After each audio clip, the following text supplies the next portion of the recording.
আল্লাহ সুবহানাহু ওয়া তাআলা বলেন, ইয়া আইয়ুহাল্লাযীনা আমানু ইজতানিবু কাসীরাম মিনাজ-যন, হে ঈমানদারগণ, হে মুমিনগণ, তোমরা তোমরা অনর্থক অযথা ধারণা থেকে বেঁচে থাকবে, বেশি বেশি অনর্থক ধারণা থেকে বেঁচে থাকবে।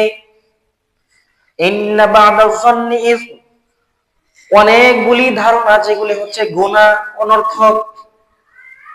এরপরে আল্লাহ তাআলা বলেন, ওয়ালা তাজাসসু, এক মুমিন আর এক মুমিনের গোয়েন্দাগিরি করবে না, এক মুমিন আর এক মুমিনের পিছনে লেগে থাকবে না, একজন আর একজনের দোষ খুঁজে খুঁজে বের করবে না। ওয়ালা ইয়াগতাব বা'দুকুম বা'দা, এবং তোমরা একে অপরের গীবত করবে না, একে অপরের গীবত করবে না। এরপর আল্লাহ তাআলা বলেন, আইয়ুহিব্বু আহাদুকুম আন ইয়াকুলা লাহমা আখিহি মাইতান ফাকারিহতুমু, আইয়ুহিব্বু আহাদুকুম, তোমাদের কেউ কি এটা পছন্দ করে নাকি? তোমাদের কেউ কি এটা পছন্দ করবে? আন ইয়াকুলা লাহমা আখিহি মাইতান, যে তোমাদের কেউ তোমাদের মৃত ভাইয়ের গোশত খাবে?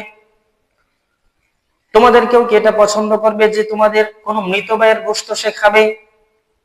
ফাকারিহতুমু, এটা অবশ্যই অবশ্যই সে অপছন্দ করবে। আল্লাহ সুবহানাহু ওয়া তাআলা কোরআনুল কারীমের মধ্যে তাহলে বলছেন, গীবত করা মানে হচ্ছে কোন মৃত ব্যক্তির মৃত ভাইয়ের গোশত খাওয়া। নাউজুবিল্লাহ, মৃত ভাইয়ের গোশত খাওয়া হচ্ছে গীবত করা। তাহলে আমি যদি কারো গীবত করি, তাহলে কেমন জানি আমি আমার মৃত ভাইয়ের গোশত খাইলাম।